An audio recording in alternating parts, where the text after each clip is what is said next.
Hello guys, তো আমি আবার চলে এসেছি একটা নতুন রেসিপি নিয়ে। আর এটা হচ্ছে লকির কোপ্তা, মানে হচ্ছে লাউয়ের কোপ্তা কারি।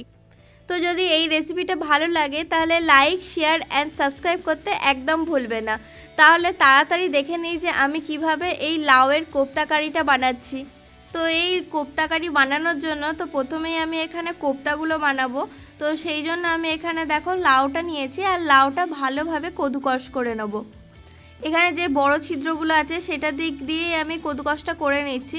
তো ছোট দিক দিয়ে যদি করেন তাহলে কিন্তু ফাইন পেস্টের মতো হয়ে যাবে, তো সেটা কিন্তু খেতে ভালো লাগবে না। দেখুন আমি কিন্তু এটা ভালোভাবে এমনি কদুকস করে নিয়েছি, আর এইটুকু অংশ কিন্তু আমি এটাকে ফেলে দেবো।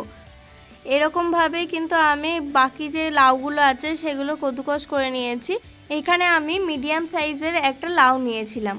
লাউগুলো ভালোভাবে কাটার পর দেখবেন যে বিচি, এই দেখুন এরকম বিচি থাকবে, তো সেগুলোকে খুঁজে খুঁজে বের করে নেবেন। দেখুন এখানে লাউগুলো থেকে অনেক কিন্তু জল বেরোবে, তো সেই জন্য ভালোভাবে আপনারা এরকমভাবে প্রেস করে যতটুকু জল আছে সেইটা বের করে নেওয়ার চেষ্টা করবেন। দেখুন এখানে জল যদি না বের করি তাহলে যখন আমরা কোপ্তাটা বানাবো তখন কিন্তু এটা একদমই খেতে ভালো লাগবে না। তো সেই জন্য আমি বলি যে এইরকমভাবে জলগুলো প্রেস করে কিন্তু সব জলগুলো আপনারা আলাদা করে দেবেন। এবার আমার দেখুন এটা ভালোভাবে প্রেস করা হয়ে গেছে, তো এই জলটা আমি এখন ফেলে দেবো। এখন আমার দেখুন লাউটা একদম রেডি। তো এবার আমি এর মধ্যে একটুখানি হলুদ দেবো, তারপর আমি আন্দাজ মতো 1 চামচ নুন দিচ্ছি। আপনাদের যেরকম নুন প্রেফারেন্স সেরকম দেবেন। তারপর আমি এখানে একটু রোস্টেড জিরে গুঁড়ো দিচ্ছি। এখানে আমি 2টো কাঁচা লঙ্কা কুচি করে দিয়ে দিচ্ছি। এরপর অল্প একটুখানি আদা আমি এখানে দিয়ে দিলাম।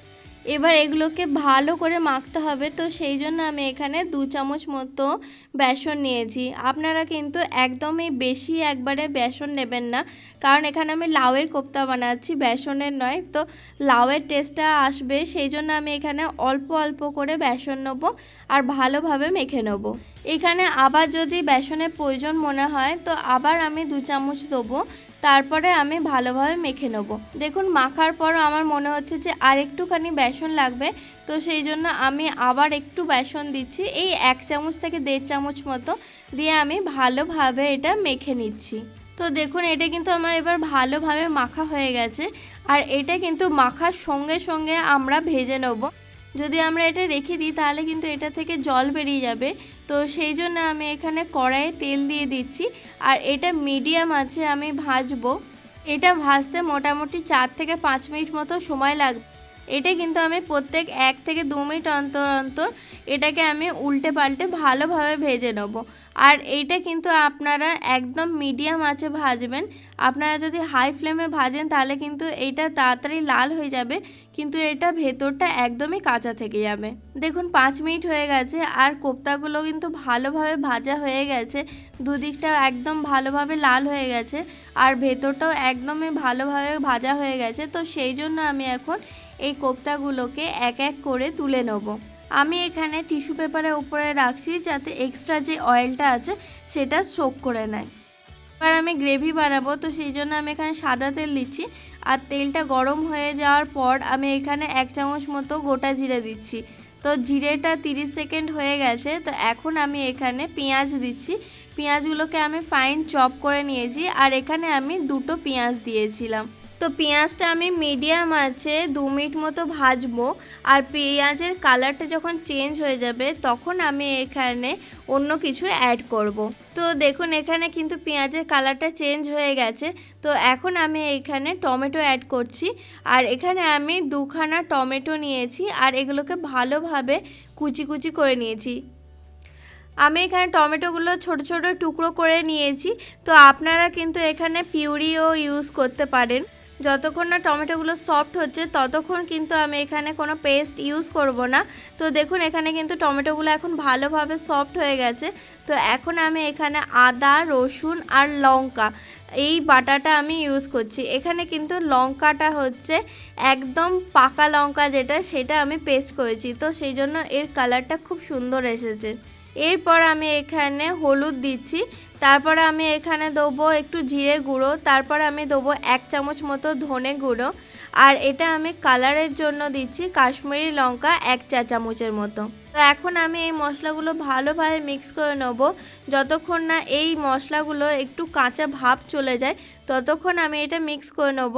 আর দেখুন মিক্স করা হয়ে গেলে আমি এটা 2 মিনিটের মতো ঢাকা দিয়ে রেখে দেবো। এখানে 2 মিনিট হয়ে গেছে, তো এখন আমি ঢাকনাটা খুলে দিচ্ছি। আর এখানে কিন্তু তেলটা বেরিয়ে গেছে। তো এখন আমার কিন্তু মশলাটা একদম রেডি। তো সেই জন্য আমি এখানে একটুখানি ভালোভাবে মিক্স করে নিচ্ছি মশলাগুলো। আর তারপর আমি এখানে 1 কাপ মতো জল দিয়ে দেবো। কিন্তু জল দেওয়ার আগে তো নুন দিতে হবে, আমি নুন দেওয়ার কথাই ভুলে গেছিলাম। তো সেই জন্য আমি এখানে 1 চামচ মতো নুন দিয়ে দিচ্ছি।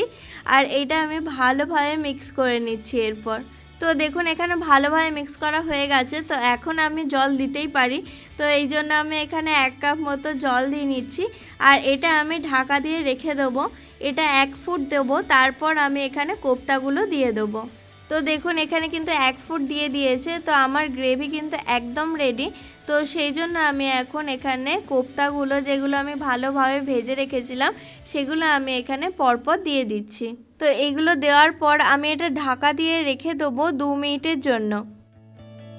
2 মিনিট হয়ে গেছে আর দেখুন আমার কিন্তু কোপ্তা কারি একদম রেডি। তো এখানে আমি ওপর থেকে একটু গরম মশলা পাউডার দিয়ে দিচ্ছি যাতে টেস্টটা ভালো আসে। আর তারপর একটুখানি কসুরি মেথি ছড়িয়ে দিচ্ছি। তাহলে আমার লাউয়ের কোপ্তা কারি একদম রেডি। তাহলে আপনারাও বানান লাউয়ের কোপ্তা কারি আর গরম গরম ভাতের সঙ্গে খেয়ে ফেলুন। তাহলে এই রেসিপিটা কেমন লাগলো আমাকে কমেন্ট করে জানান। আবার দেখা হবে পরের ভিডিওতে। ভালো থাকবেন, টাটা।